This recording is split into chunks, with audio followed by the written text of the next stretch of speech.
Hey guys, it's Alex with Wundertre, and today on Brandlove, we're talking about Whataburger, what we like about their brand, and what we would personally change if we had the choice. Let's dive into the episode.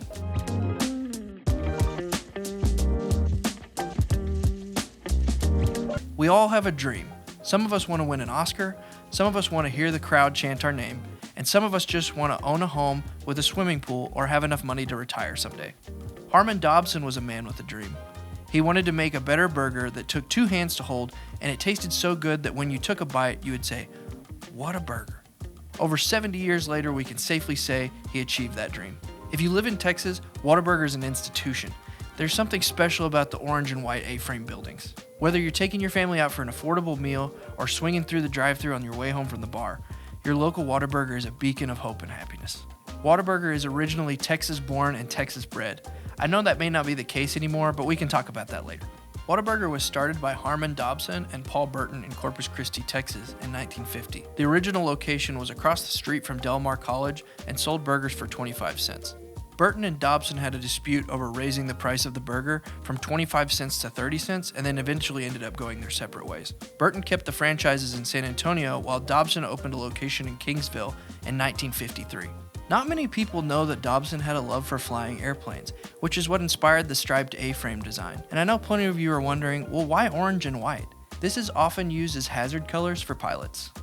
The first A-frame store opened in Odessa, Texas in 1961. By 1963, Whataburger had expanded into Arizona. The famous Flying W logo came into existence by 1967. By then, the company had expanded to over 40 restaurants in 4 states. Dobson coincidentally died in a plane crash on April 11, 1967, but his widow, Grace, took over for him.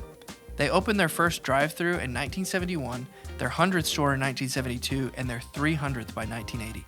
There are currently more than 670 Whataburgers in Texas alone, and 150 more in New Mexico, Arizona, Colorado, and the southern U.S. So the things that Whataburger is doing right is that it's a Texas institution. The Texas legislature passed a bill proclaiming it to be a Texas treasure. It often appeared on animated series King of the Hill, which is another Texas institution in and of itself. Whataburger has made the leap into retail sales in Texas, with H-E-B carrying their sauces, bacon, and pancake mix, and even more recently, Academy carrying apparel. Whataburger is also big on variety. There are reportedly 36,864 burger combinations that a customer can create using their different toppings. People love Whataburger memorabilia. When you order at one of their restaurants, they give you a little orange and white plastic A-frame tent with a number so they know where to bring your food. The company estimates they lose around $200,000 a year in the theft of this one item just due to how many people enjoy swiping them. Whataburger's fans are serious about their favorite restaurant. The Whataburger Fanatics Facebook group has over 50,000 active members who love sharing their favorite orders, photos of their receipts, and participating in polls about all things Whataburger. They also share pictures from professional photo shoots for couples, birthdays, and pets at Whataburger. One man commemorated his late father's love for the restaurant by taking pictures of a Whataburger meal on his grave site. One of my favorite stories from the group was the woman who took her newborn to Whataburger to take baby pictures. The baby was on a tray swaddled in a Whataburger burger wrapper. She used those table tents to document the child's date of birth, and I bet she stole them when she was done. But the fans don't stop here. A pastor from Dallas, Texas showed his love for Whataburger's honey butter chicken biscuit by reworking the lyrics to a classic gospel song, Something About the Name of Jesus, into Something About This Biscuit. It has over 10 million views on Facebook and YouTube. But it's not just about their fandom. Whataburger is a financially successful chain. Despite being only in 10 states, Whataburger outsells all but 21 other fast food chains and is number 3 when it comes to per-store sales.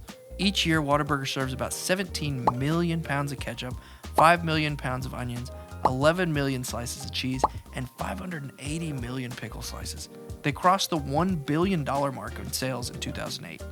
Whataburger was also an early adopter of the fast food breakfast, starting theirs in 1979, just 2 years after McDonald's started theirs. To put that in perspective, Burger King didn't start until 1983, and Wendy's didn't even have a breakfast menu until 1985. Most of the other chains didn't even try until the 2010s.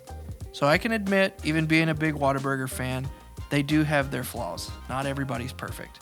A 5-year-old girl's family sued Whataburger in 2018, alleging that she suffered second-degree burns from scalding hot gravy. This wasn't the first time that somebody's been burned by their gravy. They were not held liable the first time, but the later case is yet to be resolved. Whataburger's beef received an F from the U.S. Public Interest Research Group because of the amount of antibiotics in their burgers.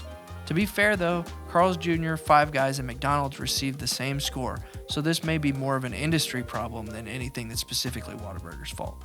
Now my favorite screw-up has to be a viral video that showed a rat running across the counter in Bastrop, Texas at a Whataburger before jumping into the deep fryer. That's disgusting, but at least we know what the mystery meat is. Now I want to be clear that I'm not dismissing these issues or saying that they aren't things that need to be addressed, but I'm afraid they pale in comparison to what I'm about to tell you. The next one is the most egregious and unforgivable controversy. There is no match, there is no coming back from it. It is stomach churning and will forever taint the Whataburger reputation. Consider yourself to be prepared for a trigger warning. In June of 2019, Whataburger, the Texas institution and pride of our state, was sold to an equity firm in Chicago.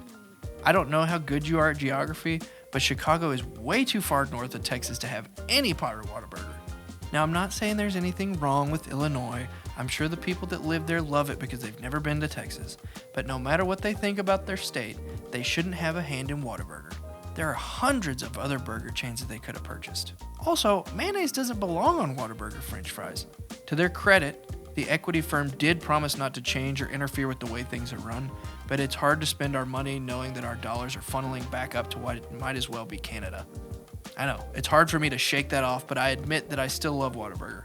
I will continue to eat there until they decide to make changes to the menu by selling milk in a bag or some other ridiculousness. I hate to end on that note, but the history of Whataburger is that they've had some hits, a few minor misses, and one colossal misstep. Let's talk about what I could do to Whataburger if they came to me to change their branding. Whataburger may not always use their famous A-frame building anymore, but its branding remains distinct. It might be the most recognizable burger chain outside of the Golden Arches. The orange and yellow are hard to miss when you're looking for something to eat, but that being said, I have ideas about what the Whataburger logo could look like, so let's jump into the redesign. So most of you already know that the fast food industry is a sea of red and yellow. A lot of those icons all will have those colors in them just because that indicates hunger. Well, what Whataburger does differently is they have an orange, which is a good mix of red and yellow, and that's why they still have the same effect that most other fast food places have. So we want to continue that. We want to carry that on into this redesigned logo, as well as tie in new elements that make it a little bit more modern and a little bit more usable in a lot of situations, and also tie it back to the original roots of the aviation that the owner loved so much that we talked about earlier. Another thing that we want to do is we want to get rid of that old font. That old font just doesn't do the job right. It's a little bit too childish, it's a little bit too friendly. What we want to do is we want to keep that same friendly element, but we also want to create something new that's actually tied in with the logo. So if you see them separately, you still know that they go together.